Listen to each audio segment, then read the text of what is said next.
দেখ দেখ কোনে আইছি কাশফুল এই দে এই জিয়াসমিন এ আকাশ পলাশ দেখ কোনে আইছি কাছে যাই আপনি ওইদিকে আগাবেন অনেক দিন পর মনে হচ্ছিল সেই ছোট্টবেলায় ফিরে গেছি। যেমন ইচ্ছা তেমন করতেছিলাম, ইচ্ছা মতো পাগলামি, ইচ্ছা মতো ঘোরাঘুরি।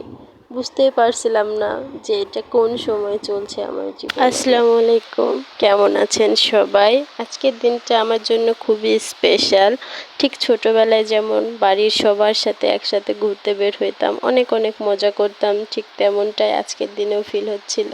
আর এখানে যখন আমি ঘুরতেছিলাম, ডিপডাপ করে হেঁটে বেড়াচ্ছিলাম, আমার চাচাতো ভাইয়েরা ভীষণ আমাকে নিয়ে হাসাহাসি করতেছিল, বলছে দেখ আজকে তোকে অনেক দিন পর এতটা খুশি লাগছে।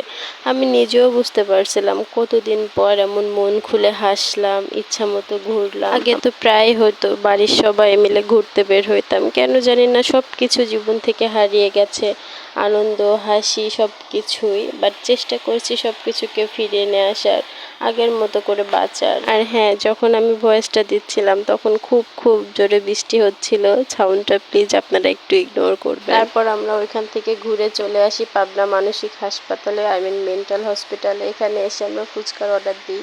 আর এই যে আমাদের সেই গ্যাং পার্টি লোকজন সবাই, আমার সোনামণিটা টিকটিক করতেছিল, আইসক্রিম খাচ্ছিল।